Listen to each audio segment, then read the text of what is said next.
নমস্কাৰ প্ৰিয় বন্ধুসকল। পৃথিৱীখনত এনেকুৱা কম মানুহ আছে যাৰ ভ্ৰমণ কৰিবলৈ মন নাযায়। মানুহৰ ইচ্ছা থাকে যে তেওঁ যেন পৃথিৱীৰ সকলো ঠাইতে এবাৰ হ'লেও যাব পাৰে। কিন্তু আপুনি জানেনে, এনেকুৱা কিছুমান ঠাই আছে যি পৰ্যটকৰ কাৰণে নিষিদ্ধ। তেনেকুৱা 5খন ঠাইৰ বিষয়ে মই আজি ক'বলৈ ওলাইছোঁ। প্ৰথম ঠাইটুকুৰা হৈছে এৰিয়া 51। আমেৰিকাৰ নাভাদাত মৰুভূমিৰ মাজত থকা এৰিয়া 51 এটুকুৰা গুপ্তস্থান। এই ঠাইটুকুৰাত কোনো মানুহৰ অহা যোৱা কৰাৰ অনুমতি নাই।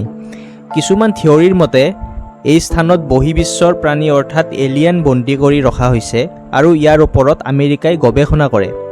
2013ত পোনপ্ৰথমবাৰৰ বাবে আমেৰিকা গুপ্তচৰ সংস্থা CIA এৰিয়া 51ৰ বিষয়ে বিশ্ববাসীক অৱগত কৰে।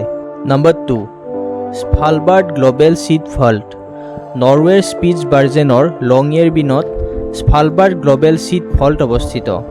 এই ঠাইটুকুৰা হৈছে ভৱিষ্যতে বিশ্বত হ'ব পৰা বিনাশকাৰী ঘটনাৰ আশংকালৈ লক্ষ্য কৰি গছৰ বীজক সংৰক্ষিত কৰি ৰখা এক গোলকীয় ভঁৰাল। ইয়াৰ উদ্দেশ্য হৈছে জৈৱ বৈচিত্ৰ্য সুৰক্ষিত কৰা, আৰু ইয়াত সাধাৰণ মানুহৰ যোৱাত নিষেধাজ্ঞা আছে। নম্বৰ 3, চেণ্টিনেল দ্বীপ। ভাৰতৰ উত্তৰ দিশত থকা চেণ্টিনেল দ্বীপত বাহিৰা লোকৰ প্ৰৱেশত কাঢ়া নিষেধ আছে। আন্দামান দ্বীপৰ উত্তৰত অৱস্থিত এই দ্বীপটোত নিগৃহীত সমুদায়ৰ মানুহ থাকে। এওঁলোকৰ বাহিৰা পৃথিৱীৰ সৈতে কোনো ধৰণৰ সম্পৰ্ক নাই আৰু থকাৰ ধৰণকৰণো বেলেগ। এই স্থানডোখৰ এখন সংৰক্ষিত ক্ষেত্ৰ। সমুদায়টোৰ জীৱনশৈলী বাহিৰা লোকৰ প্ৰভাৱত হ'ব পৰা লোকচানৰ পৰা বচাবলৈ ইয়াত বাহিৰা লোকৰ প্ৰৱেশ নিষিদ্ধ আছে। নম্বৰ 4, চাৰ্নোবিল। 1986 চনত সংঘটিত হোৱা পাৰমাণৱিক দুৰ্যোগৰ স্থান হোৱাৰ বাবে চাৰ্নোবিল পৃথিৱীৰ অন্যতম বিখ্যাত নিষিদ্ধ স্থান। দীৰ্ঘদিনীয়া বিকিৰণৰ বাবে ইয়াৰ আটাইতকৈ প্ৰদূষিত ঠাইবোৰলৈ মানুহ যাবলৈ দিয়া নহয়। 5 নম্বৰ নিষিদ্ধ ঠাইটুকুৰা হৈছে স্নেক আইলেণ্ড।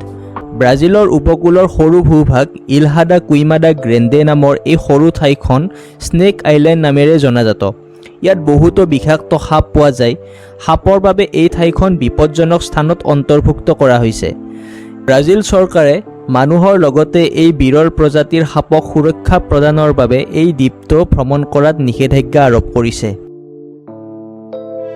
যদি তথ্যখিনি ভাল পাইছে, ভিডিঅ'টো ছাবস্ক্ৰাইব কৰাৰ লগতে লাইক, কমেণ্ট আৰু শ্বেয়াৰ কৰিব। ধন্যবাদ।